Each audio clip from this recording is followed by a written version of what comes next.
आरक्षणाबद्दल सरकारकडून जी काही आम्हाला अपेक्षा होती की 24 तारखेला त्यांनी आम्हाला आरक्षण द्यायलाच हवे आणि ते द्यायला पाहिजे होतं.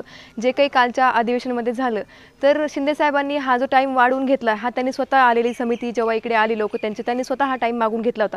मग यांनी टाईम मागून घेतला ना, मग त्याच गतीने तेव्हाच कामे सुरुवात करायची. जे त्यांना अधिवेशन आता फेब्रुवारीमध्ये घ्यायचं आहे तेच अधिवेशन त्यांनी मागच्या महिन्यात घ्यायला हवं होतं किंवा ह्या महिन्यात घ्यायला हवं होतं. हा वेळ त्यांनी वाया का घातला?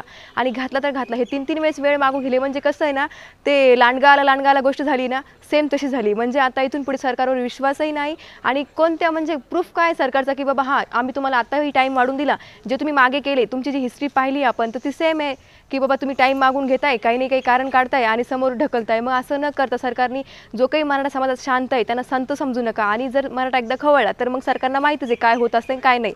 अल्टिमेटम असा आहे सरकारला की बाबा तुम्ही आता वेळ मागून घ्यायची काहीच कारण नाही आणि गरजही नाही आहे. तुम्ही जो काही शब्द दिला होता तो तुम्ही पाळायला पाहिजे. जे काही मंत्री आले होते इकडे घेऊन की बाबा तुम्ही एवढा वेळ द्या तेवढा वेळ द्या, तर ते मला तर वाटतं की पहिले त्यांना जाऊन सापडायला पाहिजे की तुम्ही आता कुठे. जो वेळ मागवायला तुम्ही आले होते ना, मग तुम्ही आत्ता कुठे गेले? वेळ संपत आला ना, फक्त 3 ते 4 दिवस बाकी आहे. आणि 3 ते 4 दिवस बाकी असताना शिंदे साहेबांनी काल अधिवेशनमध्ये जे काही बोलले तर हे त्यांनी मागचे 8-15 दिवस किंवा 1 महिन्या आधी बोलले असते की बाबा आता हा आमचे काम चालू आहे पण आम्ही गती फास्टही करतोय पण मग अजून थोडा वेळ लागेल. पण हे फक्त अल्टिमेटम संपत आला की यांना अल्टिमेटम लागतो. म्हणजे वेळ संपला की यांना अजून वेळ हवा असतो. हा वेळ कधीपर्यंत द्यायचा तेही सांगा. म्हणजे फायनल एकदाच होऊन जाईल काय आहे ते. आता आरक्षण आम्हाला सरकारनं द्यायलाच पाहिजे. 24 तारखेच्या आतच द्यायला पाहिजे होतं. पण आता हे शिंदे सरकार कुठपर्यंत आम्हाला वेळ मागतात? हे वेळेचं भान त्यांना आहे का नाही आम्हाला एवढंच सांगा. त्यांनी कशामुळे वेळ मागतात? हे रवू यांनी वेळ मागायला नाही पाहिजे. आता आम्ही पहिल्याने 40 दिवस दिले, आता 2 महिने दिले. हे वेळ कुठपर्यंत द्यायचं आम्ही? एवढंच आम्हाला शिंदे सरकारनं सांगा. पण आजची दादांना यांनी फडणवीस साहेबांनी यांना सांगितलं की नाही, पंतप्रधान साहेबला नरेंद्र मोदीला सांगितलं की नाही आम्हाला एवढं सांगा की एवढं आम्हाला आरक्षण द्या. एवढंच मागणं मागित होतं आम्ही मराठी लोक. आमच्या एवढ्यासाठी तुम्हाला जर आमची जर तुम्हाला हे लागत नसले तर एवढं तरी सांगा आम्हाला तुम्ही लागत नाही म्हणून. आम्ही नंतर मतदानाच्या वेळेस पाहू मग तुम्हाला काय करायचं ती पाहू. पण आता आम्ही मुंबईत आल्याशिवाय राहणार नाही.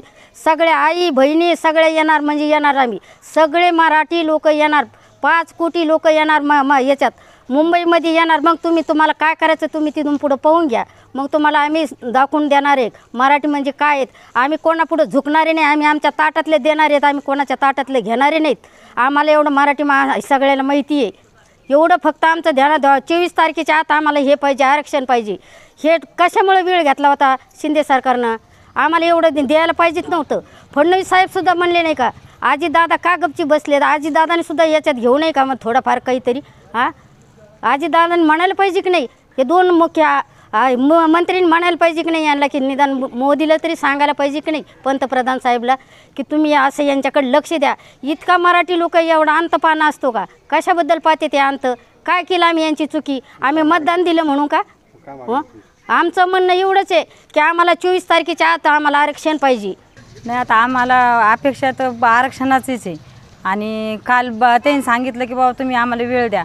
पण आता आम्ही त्यांना वेळ देऊ शकत नाही कारण त्यांनी सुरुवातीपासून वेळ घेऊपणाचंच काम केलेलं आहे. पण त्यांनी आता वेळ घेऊ नये कारण काय वेळ देता आम्हाला बी नाकी न आले. आम्ही झाले 5-6 महिने झालो दादा झाले 3 महिने आता याला 4था महिना लागला ह्या उपोषणाला. आणि त्याच्या आधी 1 महिन्यापासून आम्ही आरक्षणाच्याच याच्यात आहेत. आणि ह्याच्या आधीपासून पण खूप म्हणजे आम्ही इतका लढा केलं की आमच्यात आता ताकद नाही. आम्ही 23 तारखेला अल्टिमेट देणार आहोत. आम्ही कसं आंदोलन करणार आहेत? त्याच्यामुळं आमचं जे आता आरक्षण आहे तुम्ही आम्हाला 24 तारखेपर्यंत द्यायलाच पाहिजे. तुम्ही आमचा वेळ घ्यायला नाही पाहिजे. आता वेळ अजिबात चालणार नाही. फक्त आरक्षण द्यायलाच पाहिजे. आता काल शिंदे साहेब म्हणले की बाबा तुम्ही वेळ द्या. अहो तुम्ही वेळ देताच ना आम्हाला. तुम्हीच वेळ द्यायला लागले तुम्हीच वाढून वेळ दरबारीने घेतात. तुम्हाला वेळ जर घ्यायचाच असतं तुम्ही सुरुवातीलाच वेळ घ्यायचा असता. काय जेवढा घ्यायचा तेवढा तुम्ही असा घडी वेळ घेऊ नये. आणि आम्हाला अपेक्षा ही आरक्षणाचीच आहे. 23 तारखेला आमचा गनिमेकाव आमची सभा आहे बीडला. आणि त्या सभेमध्ये आम्हाला आरक्षण आम्ही कसं देणार नाही तुम्ही याचं काय करणार आहे पुढची दिशा आम्ही ठरणार आहे 23 तारखेला. त्याच्यामुळं आम्हाला फक्त आम्ही अजिबात ह्या सरकारवर विश्वास नाही आता राहिलेला आमचा. कारण ते वेळच मागायला लागलेत.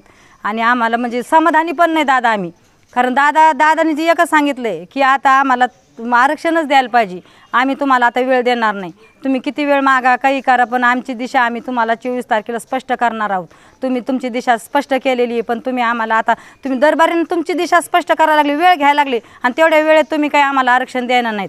तुम्ही वेळ घेऊ खाऊपानाचे काम करायचं नाही. अधिवेशन तुम्ही उलट तुम्ही फेब्रुवारीपेक्षा तुम्ही जर हेच अधिवेशन वाढून घेतलं असतं, हे अल्टिमेट आमचा 24 तारखेला कंप्लीट करायलाच पाहिजे होता.